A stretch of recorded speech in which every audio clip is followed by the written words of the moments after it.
Olá pessoal, hoje nós vamos trabalhar um pouquinho aí a história da saúde pública, né? Sei que é um conteúdo que vocês já estão, né, craques, que vocês estudaram aí para as apresentações, mas nós vamos antecipar algumas coisas para quando for nas apresentações vocês complementarem, né, o que foi repassado hoje, ok? Então nós iremos começar aí com o período colonial, tá? Nesse período colonial nós temos, né?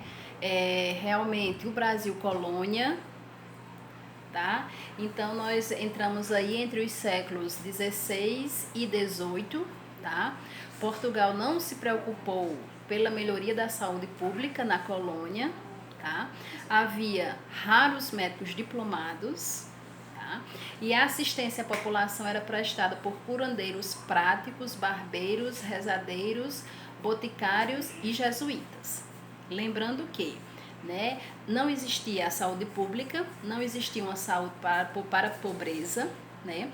Nesse tempo, na realidade, para Portugal, né, essas doenças elas foram trazidas pelos índios, pelos negros que já habitavam aqui, né? E daí nós temos esse comprometimento, tá?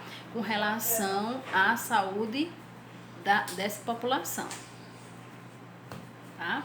Então, no século XVII, né, o porto era um local da cidade privilegiado como objeto de ação municipal. O ponto de contato com o exterior e a chegada de epidemias, né? Então, com isso, né, Portugal, os reis de Portugal, né, começaram a ver aí que realmente as epidemias estavam sendo trazidas nos portos, tá? Então todo navio que chegava, ele passava, né, por um período de quarentena, tá? Onde, né, essas pessoas elas ficavam esse período isolados, tá? Porém eles ficavam todos confinados num local só, tá?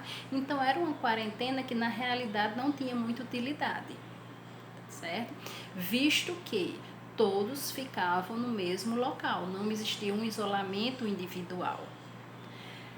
Com isso, né, as epidemias elas iam crescendo no Brasil, tá? Elas iam se expandindo, tá? Até que os reis, o clero em si, eles resolveram se distanciar da pobreza, né? E daí eles criaram, tá? Tipo uma cidade só para eles e deixaram a pobreza lá perto dos portos, onde eles acreditavam que as epidemias iam ficar só lá, restritas a essa pobreza, restrita a essas pessoas que vinham dos portos, tá? Que eram confinadas nesse período de quarentena e depois voltavam, né, interagiam com a sociedade, e eles, isolados em outro local, acreditavam que a doença não ia chegar até eles, né? Só que a epidemia ela já estava alastrada em toda a população. Então a classe rica, a classe abastada, o clero, né, ele já tinha essas doenças, eles já estavam contaminados por essas doenças. E o rei de Portugal, ele começou a ver que, mesmo com os poucos médicos que tinham, eles sendo assistidos por esses médicos, a doença já estava dentre eles mesmos, tá? Então ele decidiu, né, voltar e juntar-se, tá, a pobreza e ver o que é que se podia fazer com relação à saúde de todos, tá? Logicamente que visando a sua própria saúde e a saúde dos ricos. Então, muitas doenças e epidemias acometeram os colonos e o restante da população indígena e negra. Há descrições de doenças semelhantes à varíola, disenterias, malária, febre tifoide, sarampo, sífilis, lepra, filariose e ancilostomíase. A grande maioria dos doentes recebia tratamento em casa, com curandeiros, tá? Famílias mais favorecidas e economicamente também eram atendidas por curandeiros que tinham grande credibilidade em todas as classes sociais da população colonial, tá? Então é aquilo que a gente já tinha falado, que realmente a saúde era voltada para o clero. Em 1808, com a chegada da família real no Brasil, começou a organização de uma estrutura sanitária mínima na cidade do Rio de Janeiro. A saúde pública brasileira nasceu neste início no século XIX. A particularidade histórica que distingue esse período dos 2 primeiros séculos da colonização é a presença da corte portuguesa no Brasil, que foi onde, né, houve essa separação, tá, dos portugueses dos portugueses das demais pessoas que viviam, né, no Brasil, ok? E que mudanças ocorreram na saúde pública no Brasil imperial, tá? Então, no Brasil imperial, né, ele aconteceu no fim do século XIX, com graves problemas de saúde pública, tá? Precárias condições sanitárias dos centros urbanos e diversos surtos epidêmicos, tá?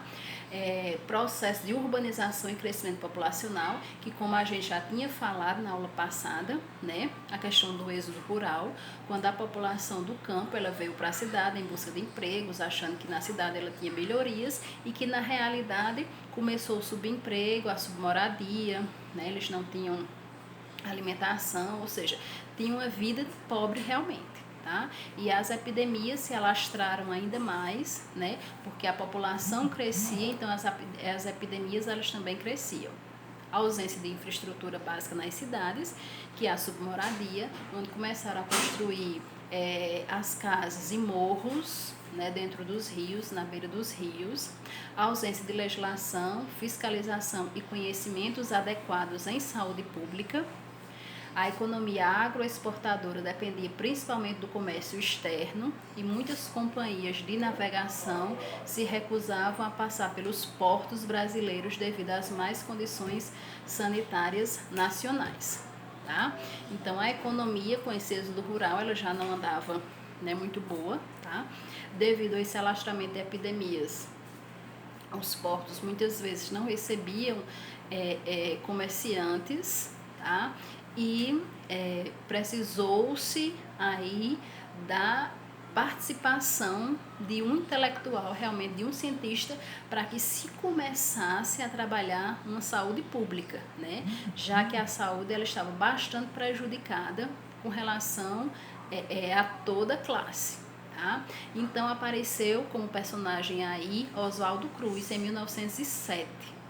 O Instituto de Patologia Experimental de Manguinhos, atual Instituto Oswaldo Cruz, onde foram estabelecidas normas e estratégias para controle dos mosquitos vetores da febre amarela. Tá? A febre amarela foi erradicada no Rio de Janeiro em 1907, tá? E Oswaldo Cruz foi recebido no Brasil como um herói, certo? Nós temos também outro personagem nesse período da construção da saúde pública, que é Carlos Chagas. Né? Em 1909, Carlos Chagas descobriu a doença provocada pelo Trypanosoma cruzi, que é a doença de Chagas. Em 1917, Carlos Chagas assumiu a direção do Instituto Oswaldo Cruz. Em 1920, novo marco importante da evolução sanitária brasileira, com a reforma de Carlos Chagas, reorganização dos serviços de saúde pública e criação dos departamentos nacional de saúde pública, tá? Esses departamentos eles foram criados em muitas localidades, né? Onde foi, digamos assim, a raiz da saúde pública, quando eles começaram a pensar na saúde pública, tá? A gente vai ver mais na frente que mesmo com esse pensamento na saúde pública, nós vamos ver que mesmo com essa raiz da saúde pública, nós vamos ver que a assistência era totalmente curativa, tá? Introduziu a propaganda e a educação sanitária nas ações de saúde pública, que é o que a gente chama de educação em saúde, tá? Que é bastante importante na atualidade.